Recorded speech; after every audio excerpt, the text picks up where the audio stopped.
مگر اللہ کا یہ طریقہ نہیں ہے کہ تم لوگوں کو غیب پر مطلع کرے۔ اب اللہ تعالیٰ یہ دیکھو کتنا ناراضگی کا اظہار ہے، ناپاک۔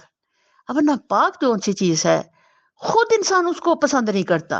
اگر کہیں گندگی پڑی ہو، اب کسی کافر کو ہو کہ یہ دیکھو یہ بھی اٹھاؤ اسے، تو وہ بھی اسے گن کھائے گا۔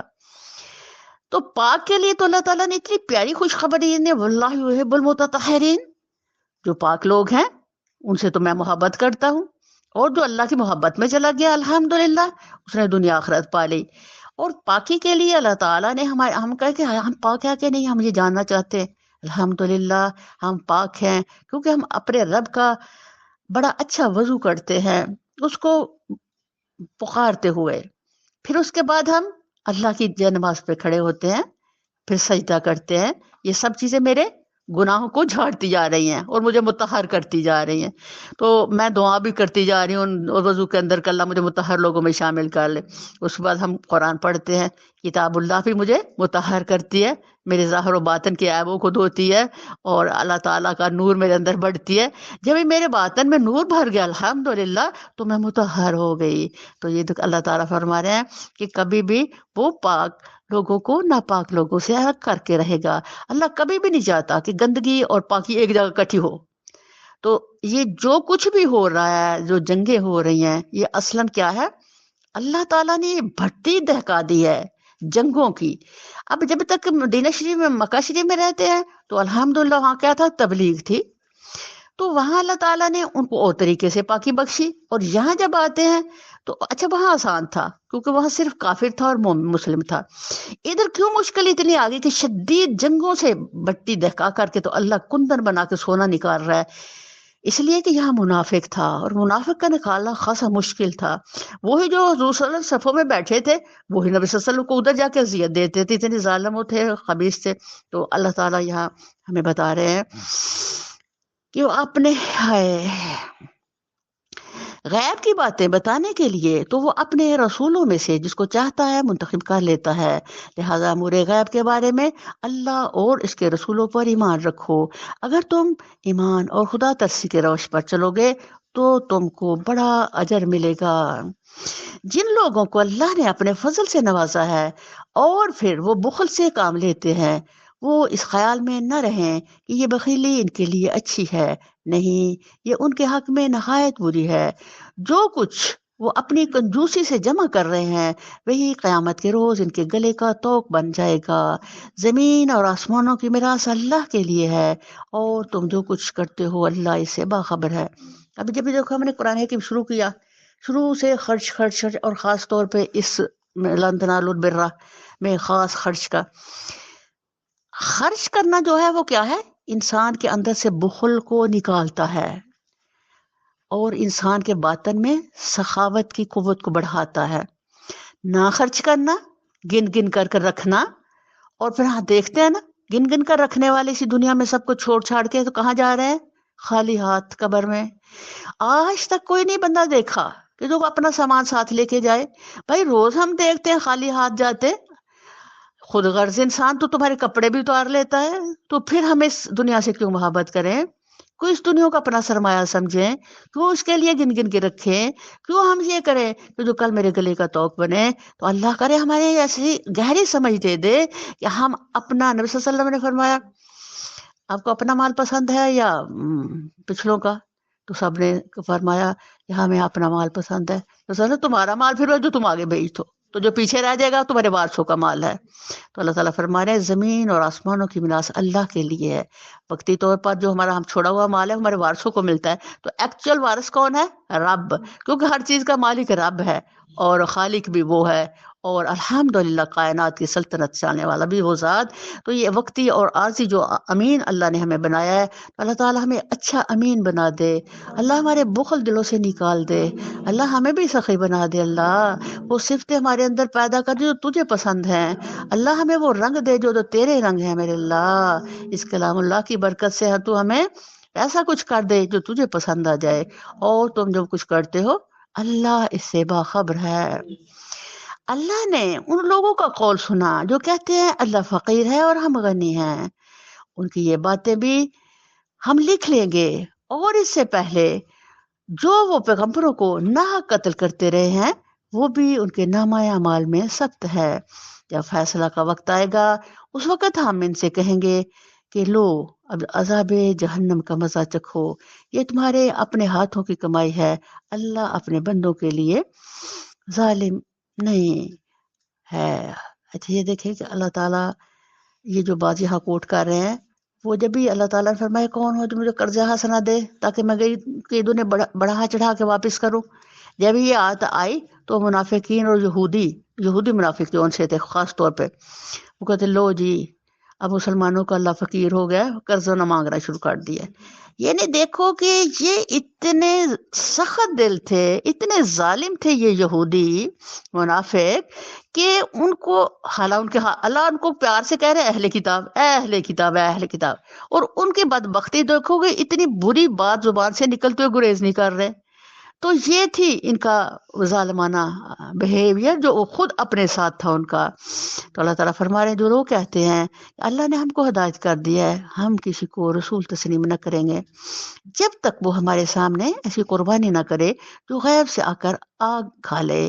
ان سے کہو تمہارے پاس مجھ سے پہلے بہت سے رسول آ چکے ہیں جو بہت سی روشن نشانیاں لائے تھے اور وہ نشانی بھی لائے تھے جس کا ذکر تم کرتے ہو. پھر اگر ایمان لانے کے لیے یہ شرط پیش کرتے ہیں کہ تم سچے ہو، تو یہ شرط پیش کرنے میں تم سچے ہو تو ان رسولوں کو تم نے کیوں قتل کیا؟ اب اے نبی صلی اللہ علیہ وسلم اگر یہ لوگ تمہیں جھٹلاتے ہیں تو بہت سے رسول تم سے پہلے جھٹلائے جا چکے ہیں جو کھلی کھلی نشانیاں اور صحیفے اور روشنی بخشنے والی کتابیں لائے تھے. آخرکار ہر شخص کو مرنا ہے اور تم سب اپنے پورے پورے اجر قیامت کے روز پانے والے ہو. اللہ اکبر. یہ جو یہاں آگ کا جلانا بتایا گیا ہے، یہ پہلے زمانے میں ایسا تھا کہ جب بھی یہ دیکھ رہا ہوتا نا کہ کون سی کسی چیز اللہ کے دربار میں قبول ہوئی ہے یا نہیں قبول ہوئی، تو وہ اپنا اناج یا کوئی بھی چیز جو اس سے پاس ہوتی وہ جا کے تو کھلے میدان میں رکھتے تھے. اگر تو وہ اس کی قبول ہو جاتی تو آگ آسمان سے آ کے اس کو کھا لیتی، اگر ناقبول ہوتی تو وہ وہی پڑی رہتی. یہ پہلے زمانے میں باقی بات تھی، ایسے ہوتا تھا پہلے قبولیت نہ. تو وہ اللہ تعالیٰ جہاں بات دہرا رہے ہیں کامیاب دراصل وہ لوگ ہیں جو وہاں آتے دوزخ سے بچ جائے اور جنت میں داخل کر دیا جائے. رہی یہ دنیا تو یہ محض ایک ظاہر فریب چیز ہے. مسلمانوں تمہیں مال اور جان دونوں کی آزمائشیں پیش آ کر رہیں گی اور تم اہل کتاب اور مشرکین سے بہت سی تکلیف دہ باتیں سنو گے. اگر ان سب حالات میں تم صبر اور خدا ترسی کے روش پر قائم رہو تو یہ بڑے حوصلے کا کام ہے. ابھی بھی دیکھو جو راہ حق میں سفر کر رہے ہیں وہ بھی تکالیف دینے والی باتیں سنتے ہیں دوسروں سے. تو یہاں اللہ تعالیٰ جو بھی بات میرے رب نے قرآن میں ڈالی ہے وہ ایکچوئل قیامت تک کے اس رستے میں چلنے والوں کے لیے ایک پیغام ہے. تو یا اللہ نے کیا کہ تم راہ کے سفر میں کچھ مسئلہ پیش آئے، یعنی کوئی تمہیں اذیت دے تو تم کیا کرو، صبر سے کام لو اور خدا ترسی کی روش پر قائم رہو. یہ بڑے حوصلے کا کام ہے، لا شک فی ذالک، بڑے حوصلے کا کام ہے. ہم تو اگر ہمیں کوئی اف بھی کہتا ہے تو ہم کہتے ہیں اچھا جی میں تو اینٹ کا جواب پتھر سے دوں گا. تو اللہ کیا کہہ رہے ہیں بھائی خدا ترسی اور صبر کرنا ایک حوصلے کا کام ہے. اے اللہ اس وقت ہم آپ سے دعا کرتے ہیں اللہ یہ حوصلے ہمیں بھی عطا کر دے تاکہ ان بہترین لوگوں میں ہمارا بھی شمار ہو جائے. مالک جب تک آپ ہماری میرے آقا حمایت اور مدد نہیں کریں گے ہم کبھی بھی تیرے اس حسین رستے پہ نہیں چل سکتے، نہ اس رستے کی صعوبتوں کو برداشت کرنے کو قوت رکھتے ہیں، اور نہ ہم ایسے کیسے چل کر کے پوری جزا کما سکتے جب تک آپ ہماری مدد نہ فرمائیں. اللہ آپ ہماری مدد بھی فرمائیں اور ہمیں قبول بھی کریں اور ہمیں معاف بھی کر دیں. ان اہل کتاب کو وہ عہد بھی یاد دلاؤ جو اللہ نے ان سے لیا تھا کہ تمہیں کتاب کی تعلیمات کو لوگوں میں پھیلانا ہوگا، انہیں پوشیدہ رکھنا نہیں ہوگا، مگر انہوں نے کتاب کو پس پش ڈال دیا اور تھوڑی قیمت پر اسے بیچ ڈالا. پیچھے پڑ چکے ہیں نا تھوڑی قیمت پر بیچنا. تھوڑی قیمت بیچنا کیا ہے؟ دنیا کا فائدے کو ترجیح دینا. تو دنیا جو ہے کیا ہے؟ عارضی ہے چیز بھائی. یہ فائدہ یہ قیمت چکانا بہت ہی انسان کے لیے خسارے کا باعث ہے. کتنا برا کاروبار ہے جو یہ کر رہے ہیں. تم لوگوں کو عذاب سے محفوظ نہ سمجھو جو اپنے کرتوتوں پر خوش ہیں اور چاہتے ہیں کہ ایسے کاموں کی تعریف انہیں حاصل ہو تو فی الواقع انہوں نے نہیں کیے ہیں۔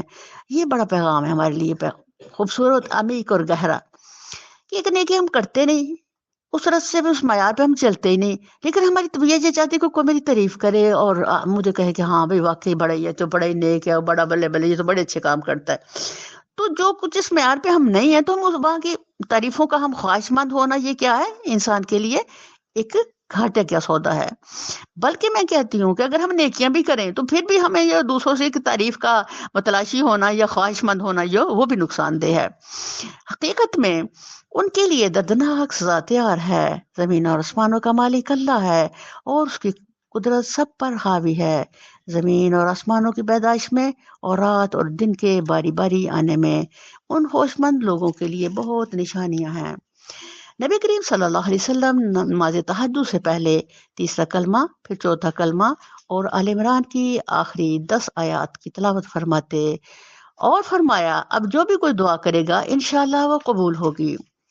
یہ قرآن عظیم کا اعلیٰ ترین رکوع ہے، بڑے درجے والا، الحمدللہ۔ اس لیے نبی صلی اللہ علیہ وسلم تہجد کی نماز کے لیے جب بھی اٹھتے تو ان 10 آیات کو تلاوت فرماتے ہیں، اور کئی احادیث میں 11 آیات کا بھی ہے۔ اور یہ کہ اس طرح کہ نبی صلی اللہ علیہ وسلم اٹھتے اپنے بستر پر بیٹھ کر کے تو کلمہ شریف پڑھا، اٹھنے کی دعا پڑھی، پھر چوتھا کلمہ، پھر تیسرا کلمہ پڑھا، اور پھر ان آیات کی تلاوت کرتے، پھر اس کے بعد دعا کرتے، اور پھر نبی صلی اللہ علیہ وسلم فرمایا اب جو بھی کوئی تم دعا کرو گے انشاءاللہ وہ اللہ ضرور قبول کرے گا، کیونکہ یہ آیات وہ سفارشی ہیں کہ اس کے ساتھ جو دعا ملا دیں گے وہ کبھی بھی اللہ رد نہیں کرتا، اس لیے کہ یہ قوت والا طرح کلام ہے، اس کی سفارش اللہ تعالیٰ ضرور قبول فرماتے ہیں۔ تو اور پھر اس کے بعد تہجد کی نماز پڑھتے، اور تہجد کی نماز کے لیے جب کھڑے ہوتے تو اللہ لک الحمد، تہجد کی دعا پڑھتے۔ الحمدللہ، اللہ ہم سب کو توفیق دے کہ ہم پچھلی رات اٹھ کر کے تو اسی طریقے سے نماز پڑھے جیسے میرے نبی صلی اللہ علیہ وسلم نے پڑھی، اور یہ کہ قیامت کے دم ہمارے لیے یہ نور بنے، یہ اور ہمارے نبی صلی اللہ علیہ وسلم کے ساتھ ہمیں جو ہم نے پیچھے پڑھا تھا امن رسولوں میں کہ دنیا میں ہم نے کلمہ پڑھ کے اپنے نبی صلی اللہ علیہ وسلم کے ساتھ کھڑا ہونا کا اعزاز لیا، تو قیامت کے دن بھی اللہ ہمیں ہمارے نبی صلی اللہ علیہ وسلم کے جھنڈے میں کھڑا کر دینا اس کی برکت سے، الحمدللہ۔ جو اٹھتے بیٹھتے اور لیٹتے ہر حال میں خدا کو یاد کرتے ہیں اور زمین اور آسمانوں کی ساخت پر غور و فکر کرتے ہیں، یہ ہے تفکر۔ ہم کر رہے ہیں تدبر۔ اللہ تعالیٰ کہتے ہیں کہ مومن کی پہلی جو صفت ہے وہ کیا ہے کہ وہ زمین کی طرف دیکھتا ہے، آسمان کی طرف دیکھتا ہے، اللہ کی قدرتوں کی طرف دیکھتا ہے، اور سبحان اللہ بے ساختہ کہہ دیتا ہے کہ یہ کوئی انسان نہیں بنا سکتا۔ مثال کے طور پر آپ کہیں جا رہے ہیں، آپ نے گھاس دیکھا ہوا، ایک کافر جو ہے وہ پاس سے گزر جائے گا یہ سوچ کے کہ یہ بھئی گھاس ہے، لیکن ایک جب مومن گزرے گا تو کہے گا سبحان اللہ، کیسے میرے اللہ نے آسمان سے پانی برسایا، کیسے سوکھی پڑی زمین میں سبزہ اگا، کیسے اللہ نے اس کے زندگی دی۔ تو وہ اس طرح اللہ کی طرف سے جو ایک سچائی ہے موت اور زندگی، اس پر غور و فکر کر کے تو اس کو پالے گا اور اس کی تیاری میں لگ جائے گا، یعنی ہر چیز اس کے لیے ایک عظیم پیغام ہے۔ زمین اور آسمانوں کی ساخت پر غور و فکر کرتے ہیں۔ اب یہ زمین آسمان پہ غور و فکر جون سا ہے وہ انسان کے لیے ایک بڑا عمیق گہرا پیغام ہے۔ اتنی عظیم زمین، اتنا عظیم آسمان، اور بغیر پلس کے کھڑا کیا، اس پہ اتنا عظیم قرہ سورج اللہ نے لگایا، چاند ستارے لگائے، دن اور رات کے عظیم نظام کے اندر جو انسان کے لیے اللہ تعالیٰ نے سارا ہی انسان کے نفع بخش بنایا۔ جب اس پہ غور کرتا ہے تو بے ساختہ انسان جو ہے اللہ کے سجدے میں گر جاتا ہے کہ رب ہے تو خود کتنا عظیم ہوگا۔ وہ بے اختیار بول اٹھتا ہے پروردگار یہ سب کچھ تو نے فضول اور وقت نہیں بنایا، تو پاک ہے اس سے کہ عبث کام کرے۔ نبی کریم صلی اللہ علیہ وسلم جب بھی آسمان کی طرف دیکھتے تو ربنا ما خلقت ھذا باطلا سبحانک فقنا عذاب النار ضرور پڑھتے۔ کیوں ضرور پڑھتے؟ اس لیے کہ جب ہی انسان یہ سوچے گا دیکھ کر کے آسمان کو، اتنا عظیم آسمان اللہ نے بڑا با مقصد بنایا ہے، کس کے لیے بنایا؟ میرے لیے، تو پھر میں بھی با مقصد ہوں، میری زندگی بھی با مقصد ہونی چاہیے، اور میری زندگی کا ہر کام با مقصد ہونا چاہیے۔ میں تو ہوں با مقصد، کیونکہ میرے آقا نے اتنا کچھ میرے لیے بنا ڈالا، تو پھر مجھے بس اور بیکار کام نہیں کرنے، میں بہت بامقصد ہوں اس دنیا کے اندر۔ تو یہ جو سی آیت ہے آسمان کی طرف دیکھ کے نبی صلی اللہ علیہ وسلم کا پڑھنا، یہ الحمدللہ ہم لوگ بھی پڑھتے ہیں، تو اللہ تعالیٰ اس کو ہم میرے قبول کر کے تو ہمارے اندر مقصد زندگی ڈال دے، جس کو ہم فکر میں یہ سفر کریں جو چند دن باقی ہیں زندگی کے۔ بس اے رب ہمیں دوزخ کے عذاب سے بچا لے، تو نے جسے دوزخ میں ڈالا اسے در حقیقت بڑی ذلت و رسوائی میں ڈال دیا۔ اب یہ دیکھو دوزخ میں ڈلنا، ذلت و رسوائی، اس سے کیا مطلب؟ اللہ تعالیٰ نے انسان کو بنایا، کرمنا بنی آدم، کہا میں نے یہ آدم بنایا ہے اور میں نے اس کو عزت بخشی ہے۔ اس دنیا کے اندر، پوری کائنات کے اندر واحد انسان ہے جس کو اللہ نے عزت دی ہے، اس کے علاوہ اور کسی کو اللہ نے عزت نہیں دی۔ بھائی ایک جانور کی کیا عزت ہے، کسی پرندے چرندے کی کیا عزت ہے، کوئی بھی اور چیز جو دنیا میں ہے، عزت صرف انسان کے لیے۔ اور عزت یہ ہے کہ انسان اس کو محفوظ کرتا ہوا اپنی کل کی فکر کر کے اپنی جنت والی عزت والی جگہ میں چلا جائے۔ جب یہ عزت والے انسان جہنم میں گرایا جاتا ہے تو ظاہر ہے جہنم میں گرنا اور آگ میں گرنا کیا ہے؟ ذلت و رسوائی ہے بھائی۔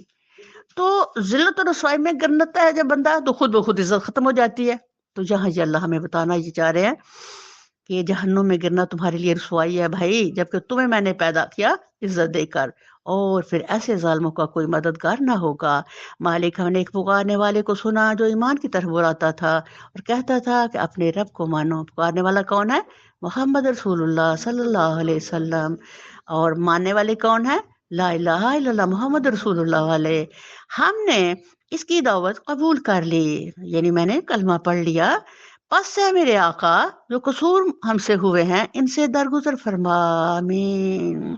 جو برائیاں ہم میں ہیں انہیں دور کر دے، آمین۔ اور ہمارا خاتمہ نیک لوگوں کے ساتھ کر، آمین ثم آمین، اللہم ربنا آمین۔ خدا بندہ جو وعدے تو نے اپنے رسولوں کے ذریعے کیے ہیں ان کو ہمارے ساتھ پورا کر، اور قیامت کے دن ہمیں رسوائی میں نہ ڈال، بے شک تو اپنے وعدے کی خلاف کرنے والا نہیں ہے۔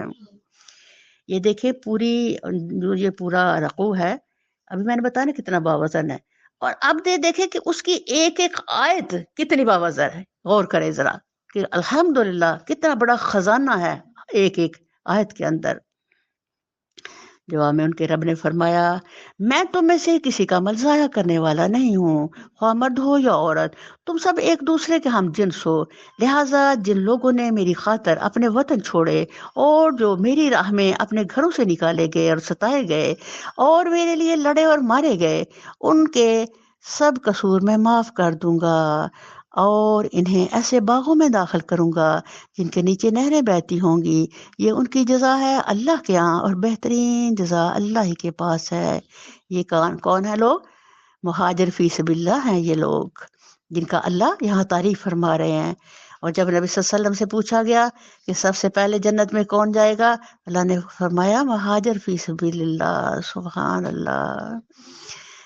اب یہ دیکھو یہ جو صفات ان کی، تو ہمیں اس پہ حسرت نہیں کرنی چاہیے کہ ہائے اللہ وہ تو کر گئے اور چلے گئے اور کما گئے۔ الحمدللہ یہ صفات کا قیامت تک کا سودا ہے۔ اب آپ گھروں سے آئے ہو، یہاں چند منٹوں کے لیے بیٹھے ہو، اس وقت آپ مہاجر فی سبیل اللہ ہو، الحمدللہ کہ آپ نے گھروں سے ہجرت کی، یہاں آئے اللہ کی کتاب کے لیے، یہاں کی سخت جگہ پہ بیٹھ کے تکلیف اٹھائیں اور ہر حال میں اپنے رب کے کلام کو توجہ سے سننا، یہ کیا ہے؟ آپ کو یہ درجات عطا فرما رہا ہے۔ اللہ جلنا منہم، اللہ ہمیں بھی اس کمزور حالت میں بھی درجے والوں میں شامل کر لے، تو بے نیازات ہے، تو جسے چاہے بلند کرے جسے چاہے گرائے، اللہ تو ہمیں اپنی رحمت خاصہ کے دامن میں لے لے۔ اے نبی صلی اللہ علیہ وسلم دنیا کے ملکوں میں خدا کے نافرمان لوگوں کی چلت پھرتوں میں کسی دھوکے میں نہ ڈالے، یہ محض چند روزہ زندگی کا تھوڑا سا لطف ہے۔ اب یہ ہمارے لیے بڑا پیغام ہے، اس میں ہم کہتے ہیں او جی امریکہ، بس فلانا تو امریکہ چلا گیا، جیسے وہ جنت میں چلا گیا، فلانا تو انگلینڈ چلا گیا، کدا قسمت والا ہے وہ۔ اللہ کا بندو امریکہ یا برطانیہ جانا اس میں کیا قسمت ہے، ذرا غور تو کرو۔ یہاں ہم الحمدللہ 5 دفعہ دن میں اذان سنتے ہیں، الحمدللہ ہمیں ہر جو ملنے والا ہے وہ مسلمان ہے، اور ہر بندہ لا الہ الا اللہ کی خوشبو والا ہے. بغیر رزق کا کم یا زیادہ ہونا کچھ حیثیت نہیں رکھتا. ہم کتنے نور کی دنیا میں رہ رہے ہیں کہ ہم سب مسلمان ہیں الحمدللہ. تو یہ انسان ذرا غور کرے بھائی وہ کسی طرح بھی قابل فخر نہیں ہے. اگر پہلے فرعون قارون حامان نمرود نہیں رہے تو یہ بھی نہیں رہیں گے. باقی کیا رہے گا؟ بھلائی نیکی اور تیرے رب کا نام. پھر یہ سب جہنم میں جائیں گے جو بدترین جائے قرار ہے. برعکس اس کے جو لوگ اپنے رب سے ڈرتے ہوئے زندگی بسر کرتے ہیں ان کے لیے ایسے باغ ہیں جن کے نیچے نہریں بہتی ہیں. ان باغوں میں وہ ہمیشہ رہیں گے. اللہ کی طرف سے یہ سامان ضیافت ہے ان کے لیے. اور جو کچھ اللہ کے پاس ہے نیک لوگوں کے لیے وہی سب سے بہتر ہے. اللہ جلنا منہم. اللہ ان جنت والوں میں ہمیں بھی شامل کر لے میرے اللہ. اہل کتاب میں بھی کچھ لوگ ایسے ہیں جو اللہ کو مانتے ہیں, اس کتاب پر ایمان لاتے ہیں جو تمہاری طرف بھیجی گئی ہے, اور اس کتاب پر بھی ایمان لاتے ہیں جو اس سے پہلے خود ان کی طرف بھیجی گئی تھی. اللہ کے آگے جھکے ہوئے ہیں اور اللہ کی آیات کو تھوڑی سی قیمت پر بیچ نہیں دیتے. ان کا اجر ان کے رب کے پاس ہے اور اللہ حساب چکانے میں دیر نہیں لگاتا. سبحان اللہ. جو بھی اہل کتاب مسلمان ہوئے اللہ نے ان کو خوشخبریاں سنائی کہ تمہارے لیے 2 اجر ہے. اے لوگو جو ایمان لائے ہو صبر سے کام لو, باطل پرستوں کے مقابلے میں پامردی دکھاؤ, حق کی خدمت کے لیے کمر بستہ رہو, اللہ سے ڈرتے رہو, امید ہے کہ فلاح پاؤ گے.